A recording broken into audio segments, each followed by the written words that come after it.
You've probably seen one of these, a Lego brick. But have you ever wondered how it all started and why it's called Lego? Actually, the name is much older than this plastic brick. Are you curious?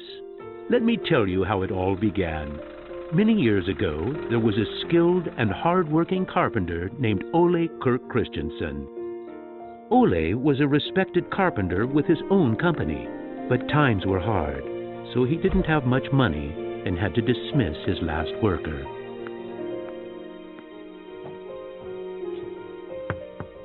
Come on in. I've closed down the workshop and packed my things. Thank you. I suppose I'd better write you a paycheck.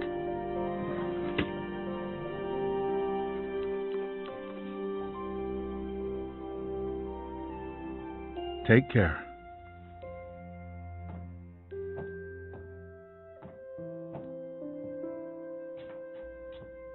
Well, that was the last one. I just didn't imagine that it would come to this. I know. It's hard to understand. But at least now it can't get much worse. But it did get worse. Shortly after, Ole lost his wife. But Ole was a special person. He wasn't the type that gave up. And with the responsibility of his 4 sons, he had to think of something. Ole had gotten an idea, and for him, it never took long to put an idea into action. Ole's little invention made his boys so happy that he thought maybe he should start making toys. Ole decided to give it a try. Luckily, he had saved up a lot of wood from the carpentry production. He could now use it to make toys. Time passed by, and even though Ole was a skilled carpenter and had a good eye for quality and detail, sales were very slow. Luckily, one of his sons, Gottfried, started helping out his dad after school. Together, they just barely managed to keep up the production. Eventually, word began to spread that wooden toys of the finest quality were being made in the little workshop in Billund. One day, a man drove into town, a man who would change Ole's future. He was a wholesaler from Fredericia. I've heard that you're making some very nice wooden toys. Well, one does his best. The wholesaler was very impressed with all the wooden toys and placed a big order before he left. Now there's finally someone who can see the opportunities in what we're doing. Look at this. The wholesaler wants to put a lot of our toys into his store for the holidays. It's going to be a good Christmas this year, but we'll be busy. Now there was a lot to do in the little workshop, and Ole could rehire his former workers. Ole only used the highest quality wood, which was hand-picked and very carefully prepared.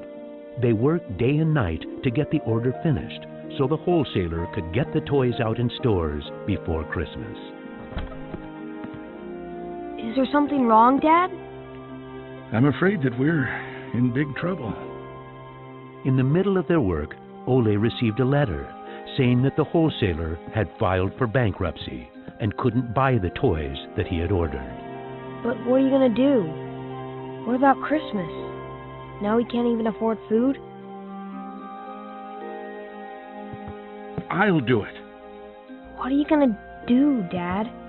I'll do it myself. I'll drive around selling the toys. There was no time to lose. Ole packed the car with all the toys and drove off. Ole was a very good toy maker, but was not a very good salesman. He didn't like praising himself or talking about how carefully the toys had been made. But he had to keep trying if he was going to sell anything. This is going to be a blast. Is there anything you're interested in?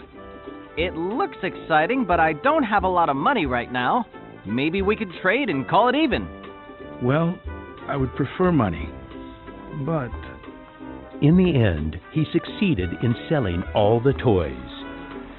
He didn't receive as much money as he had hoped, but the family managed, and they had plenty of food for Christmas. Time passed by, but the toys didn't sell as quickly as they had expected. Ole thought perhaps the company needed a good name. What should it be? It has to be a short word. I want it to convey playing well. In Danish, playing well is called leg godt. What should it be? What should it be? Yeah, if only I could get some sort of a sign.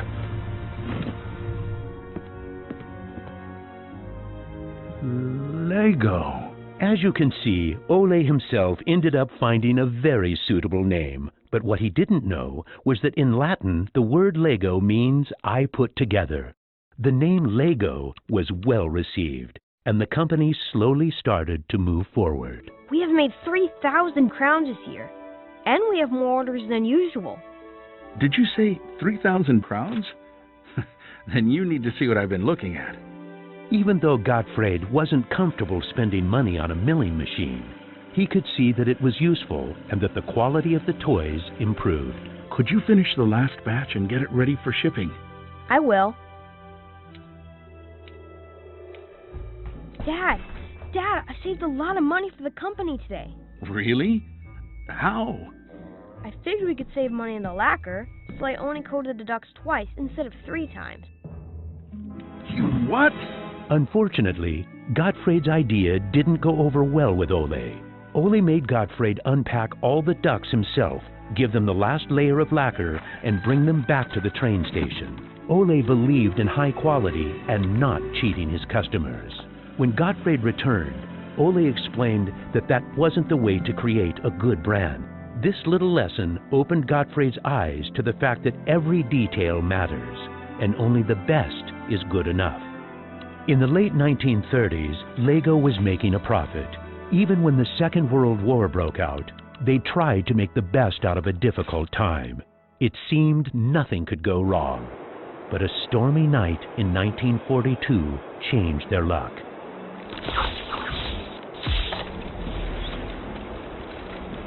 There's a fire!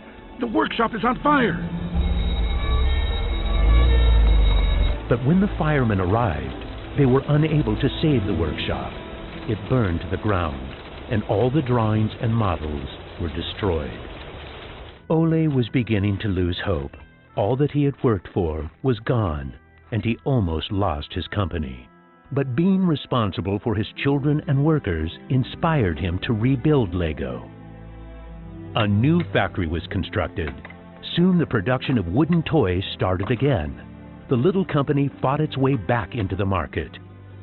Gradually, the Lego factory began to run smoothly, and Ole started looking for new challenges. One day, he went to Copenhagen to look at a new machine that had just arrived in Denmark.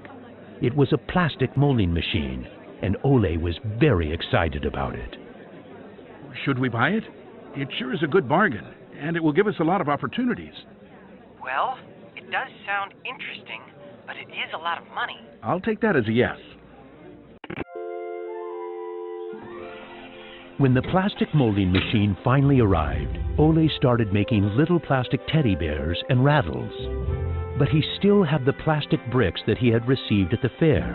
There was something about them that he couldn't stop thinking about. And even though no one else could see the potential in them, Ole decided to redesign and put them into production. But it was when Lego first launched the Gray Ferguson tractor that the plastic toys became a success.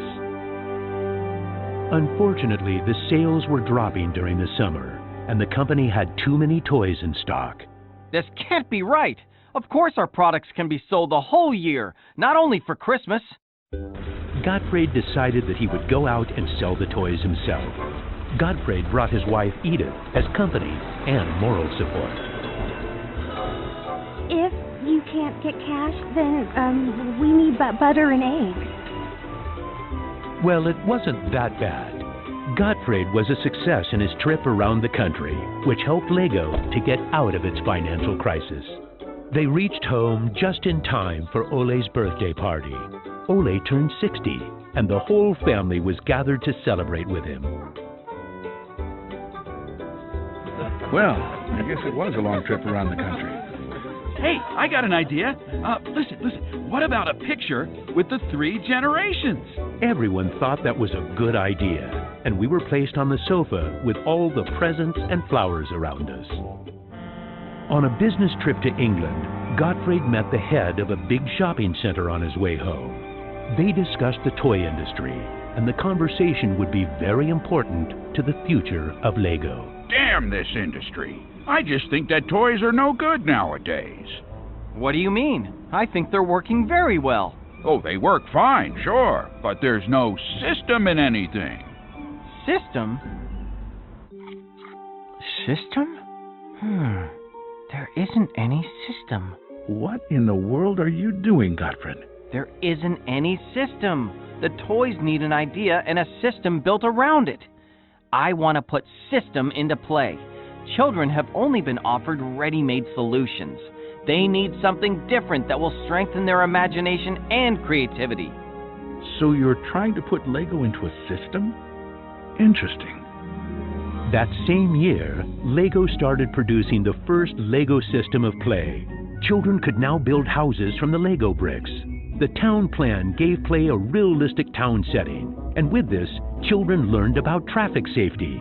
My sisters and I could play with the new Lego system for hours. Some people said we were the luckiest children in the world because we grew up in a toy factory. It was a huge breakthrough, and Gottfried decided to try selling it outside of Denmark. The system of play was so popular that they managed to sell it to many countries. Look what I just built! That is really nice, Kel. Even though Lego was meant for only building houses, there was still a lot of opportunities. There was just one problem. I can't lift it up. It keeps falling apart. That made Gottfried wonder. He wanted to find a way to make the Lego bricks stick together, but that was easier said than done. Gottfried noticed that the Lego bricks got a better clutch power with tubes inside. Now it was no longer just bricks, but a whole construction system with endless possibilities. This was groundbreaking for the Lego product. With a child's imagination, Lego could be anything in the world, over and over again. The imagination is the limit. Look, Dad! Now I can build everything! Unfortunately, Ole never got to see how successful the little brick actually became. Gottfried was left on his own, and he had to go through another fire at Lego that destroyed most of the wood production. Just like his father, Gottfried knew that he had to try to get the best out of any situation and never give up. Gottfried took the hard times with his head held high. As sales grew, the company also got bigger. He had to think ahead, and he decided not to resume the production of wooden toys and to only focus on the Lego system. It turned out to be a great decision. Many new models were built, and Lego got stronger in the toy industry. Sir, which one of these do you think is the best? That one. Even though it got busier at Lego, Gottfried still had bigger plans. Now he wanted to build an airport, so it would be easier to sell his toys to the whole world. Like father, like son. It didn't take long to put his idea into action. Only 3 years later, Billund Airport was opened. The many guests and business connections who visited the company always wanted to see the modeling department. Gradually, it got so crowded that it was hard for the employees to keep up their work. I think we better wait a while. Gottfried could see that something had to be done. He needed a bigger place to display the Lego models. I don't want to interrupt, so I'll just put this package of our new Lego train on the table. Just put it there. Train? The idea grew quickly from an exhibition room to an amusement park. And then we could have a tower so you could look over the whole park from above, the whole town. It will be a land made out of Lego. Legoland! Well, it looks interesting, but how many visitors are you actually counting on? Well, I guess, 200, 300,000? 300,000! Even though it sounded like a lot, my dad was actually pretty far off the mark. There were 600,000 guests the very first year. My family and I were there to greet the guests. We've kept up this tradition ever since.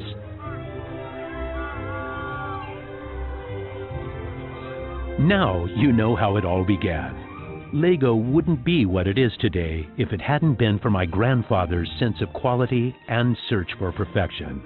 My father firmly believed in the endless possibilities of the Lego system.